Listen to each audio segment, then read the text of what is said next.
Hello, everybody. We are the geeks and degenerates. I am Enzo. This is my favorite co-host, John. Today, we talk about Psycho, which is probably the most influential film we've ever done in this channel. If I'm being honest, next to The Godfather.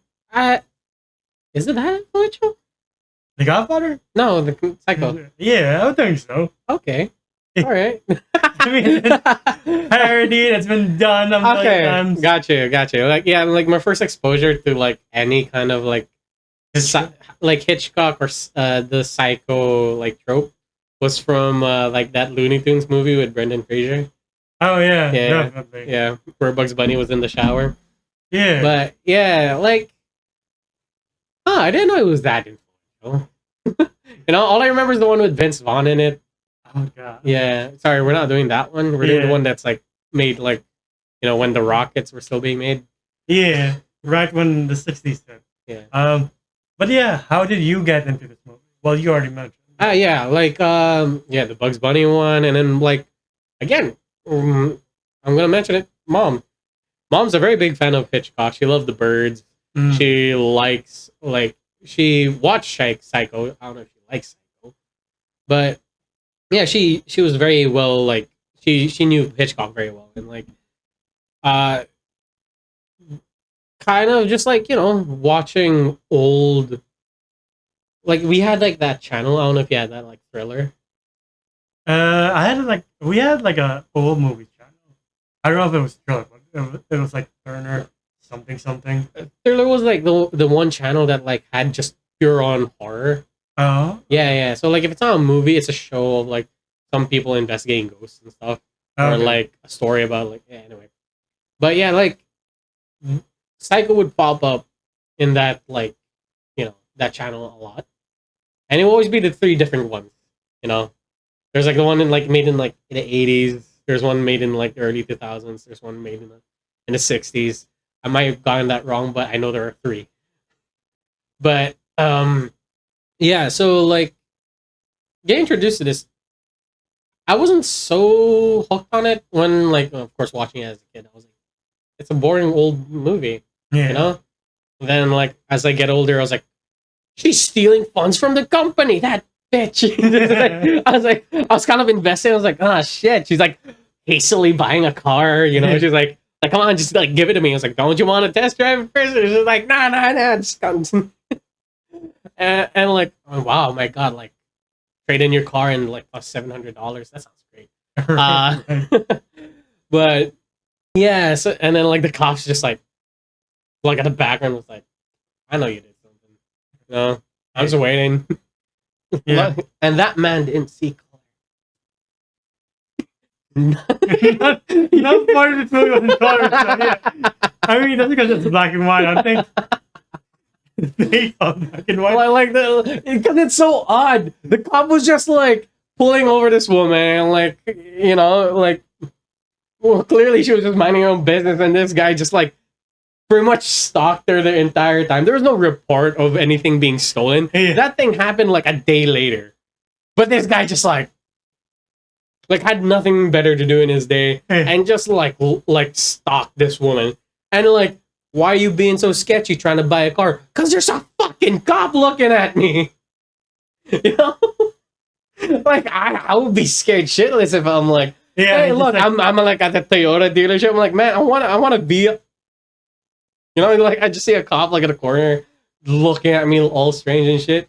I get her. I say she did nothing wrong besides stealing the money. Yeah.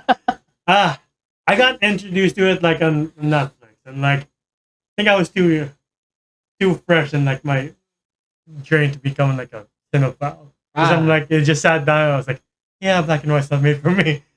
But eventually, I think it was during lockdown. I was you know what? Find the time.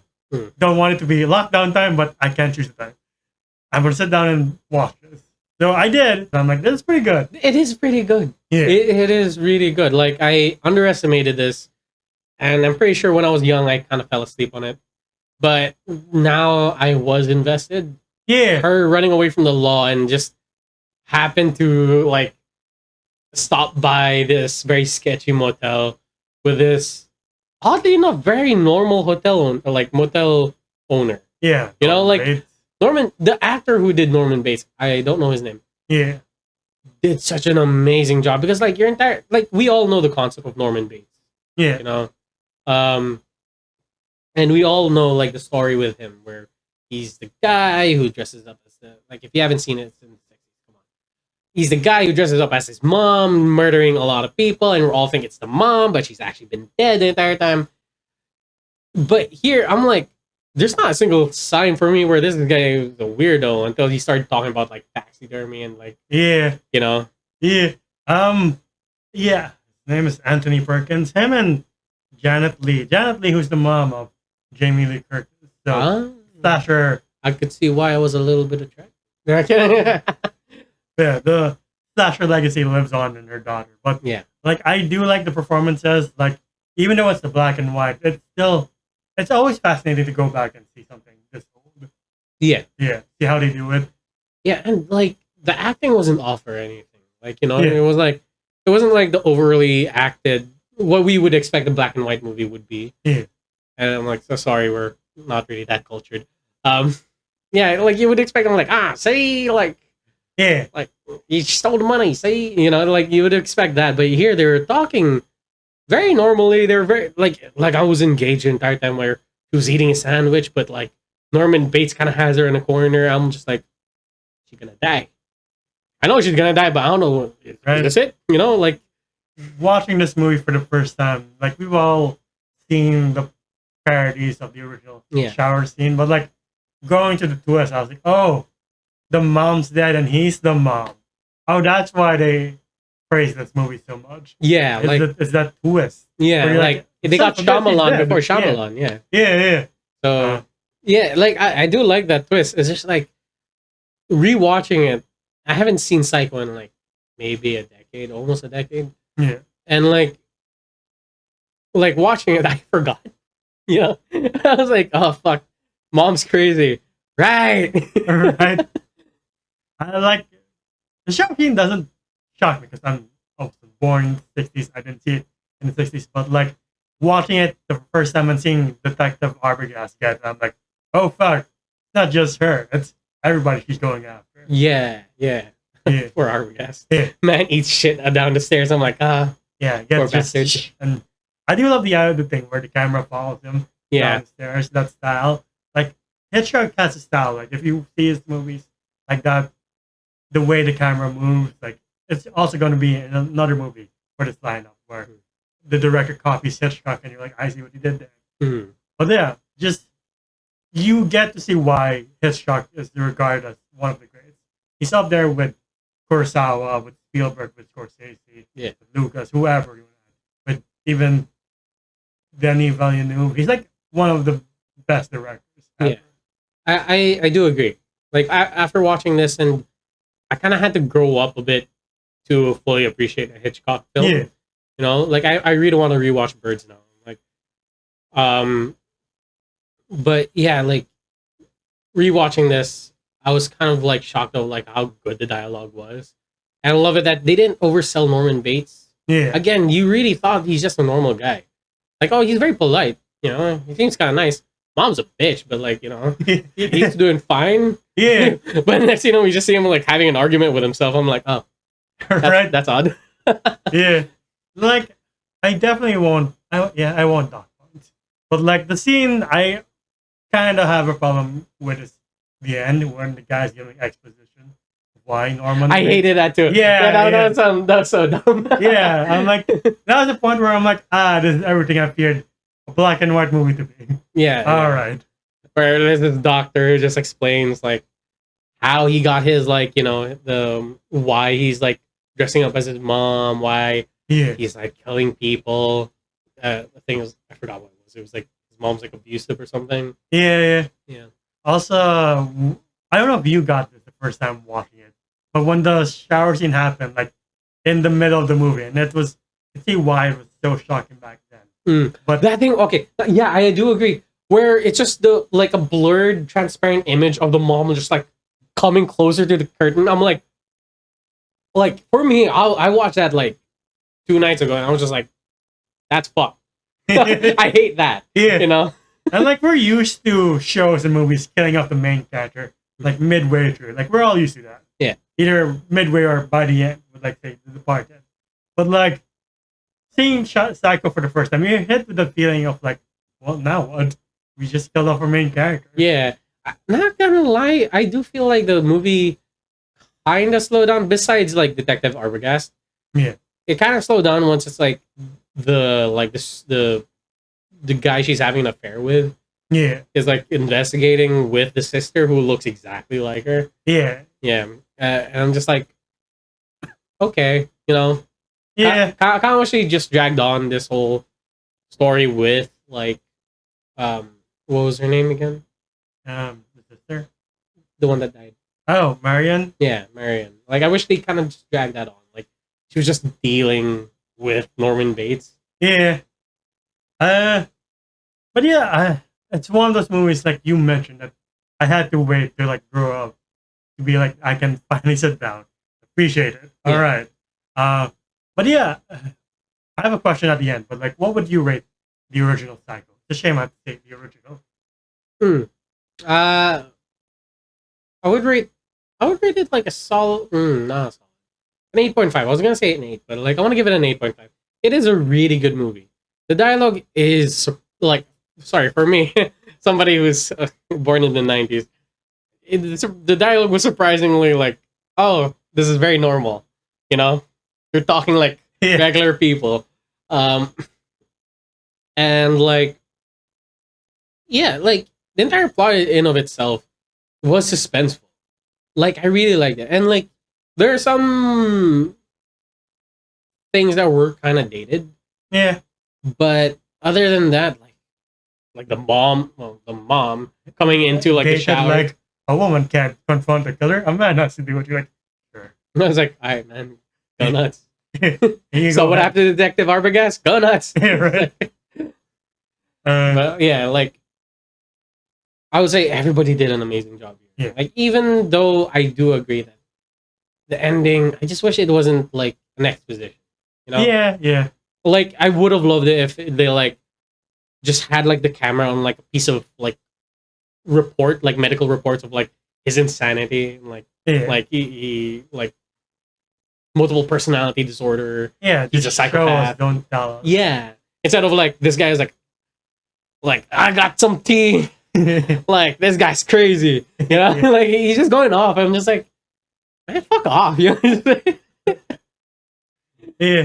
like I don't know why I couldn't just be like a newspaper heading of like, here's why, and you're like, oh, yeah. Okay, sure, or like a reporter being like, they caught Mr. Norman Bates and he's complete psycho, and yeah, like, oh, complete schizophrenic or something like that. Yeah, I'll bump it up to a 9. I do like everything about this. Like, again, you see why it's so revered and why Hitchcock is considered one of the greatest. But it's just that ending where I'm like, can you please just? I kind of want to go back to the plot. Yeah. Can you please stop talking? I want to see what happens to Norman. It's just show me, don't tell me. That's the only flaw in this otherwise really good movie. Like, I can see why it's people's favorite. Like, even if you're like a modern day cinephile, if it's your favorite, I can see why.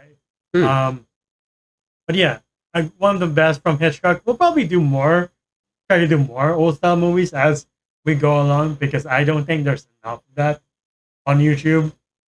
Like, I agree. Yeah. Aside from Chris Stuckman. Yeah, like I'm very down to like watch like Yojimbo. Like.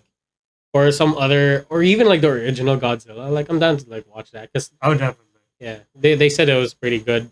I'm like, okay. So bouncing off your statement earlier, what are other movies you have to grow up to appreciate? Mostly like any Scorsese. Yeah, like of course I would like see my dad just watching like The Departed or something, and I'm like, oh, it's just a cop movie. Like it's a grown up movie. I don't really want to bother with, or like I would say Christopher Nolan. Like any Christopher Nolan movie besides Batman. I'm just like, Inception. Yeah. I was like around 8 when that came out. Yeah. Like Christopher Nolan stuff, like his early ones. Okay. I was like, okay. Like I kind of had to grow up and just like sit myself down and absorb as much information as I can. Like if somebody was talking through the movie, I'd be like, "Shut up! Might have missed something." Yeah. You know, kind of deal. Yeah.